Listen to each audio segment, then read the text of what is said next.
So you are thinking of becoming a realtor. I don't blame you. Sick job. I love this job. Wouldn't trade it for the world. Wouldn't want to do anything else. However, there are 3 things you need to know before you get your real estate license. I'm Connor Kelly, Vancouver realtor. I did 57 deals my first year in the industry, pretty much exclusively off of social media. I now manage and coach a team of 25 agents out here. And my goal with this channel is to help you be a better realtor, or maybe even inspire you to get into real estate in the first place.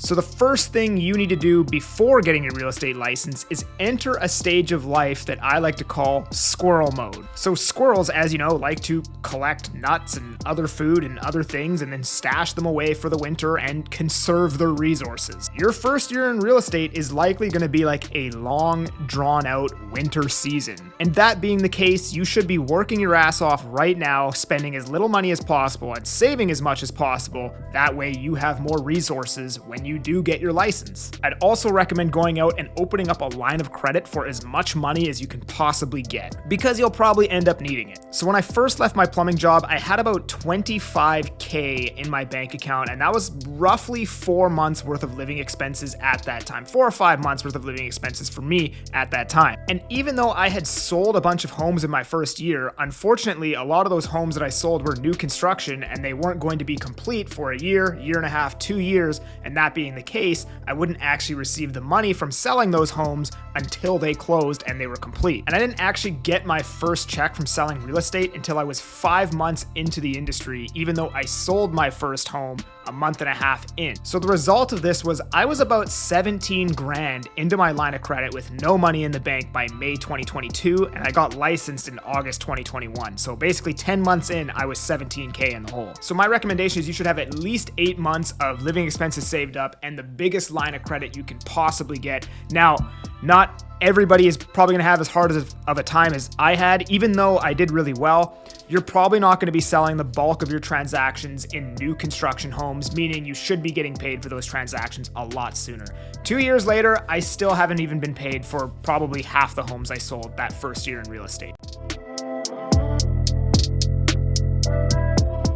The second thing you need to do is go into this with the mindset that you are now a realtor and you are going to succeed in this. Take on the identity of a realtor. A big problem or mistake that I see a lot of people doing is, I'm just gonna get my real estate license and kind of do it on the side a little bit for several years until I have enough business where I can leave this job and go into that. And I'm telling you guys right now, if this is the mentality, don't even bother. People do not want to do business with a part-time real estate agent when there's 20,000 other real estate agents to choose from. That's the reality. And on top of that, it's going to take you more than a decade before you're ever at a point where your business is actually doing well. I'm still not satisfied with my business. I still don't have enough money in the bank, and I have worked 12 to 16 hours a day pretty much for the last 2 years, with basically like the only days I've taken off were Christmas, and I still got my social media posts out that day on Christmas as well.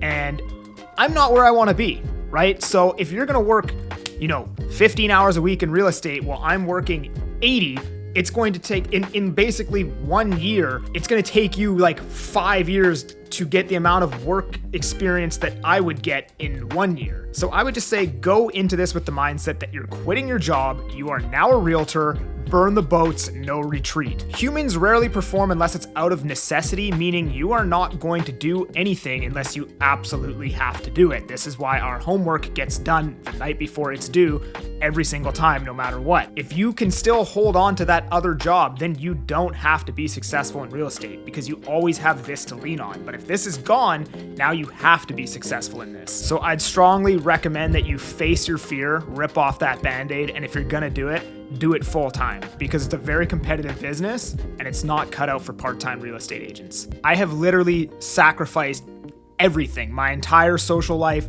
I don't drink, I don't smoke, I don't do anything. All I do is work, and I'm still not even close to being satisfied with where I'm at in my business. So if you think you're gonna come in here and work part-time as a realtor and somehow be successful in it, you are likely very mistaken.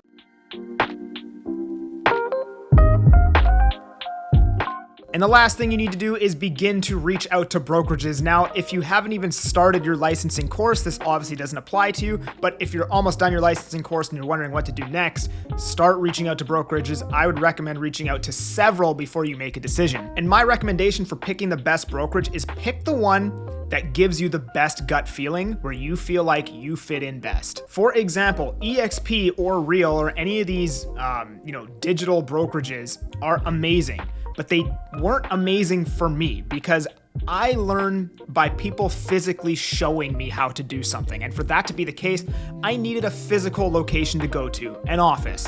So I picked a brokerage that had a high $600 a month brokerage fee, but I knew it would be better for my success because I could go to an office, I could get people to physically show me what to do, I could hear realtors having conversations with clients and other realtors while I was in there, and I could talk to other realtors about their business in person every day if I wanted to. For the EXP model, you get access to a lot of good agents and a lot of good information, but it's just not physically in front of you. And I knew that wouldn't work for me personally. So I truly feel like picking a brokerage is picking one that you feel suits you best. Do not focus on the money because every brokerage is gonna get the money out of you one way or another via taking it out of your commissions or a split here or half split, half monthly fee.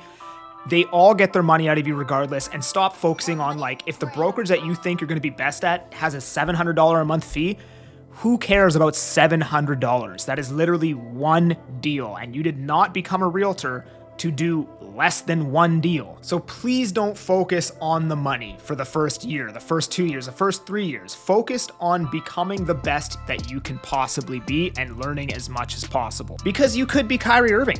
Kyrie Irving was amazing on the Cavaliers. Then he went to Boston and he was trash, and he actually made that team worse. So don't be Kyrie Irving in Boston just because Boston, had a better commission split. And if you made it to the end of the video, don't forget to subscribe, like the video. We'll see you on the next one. Peace.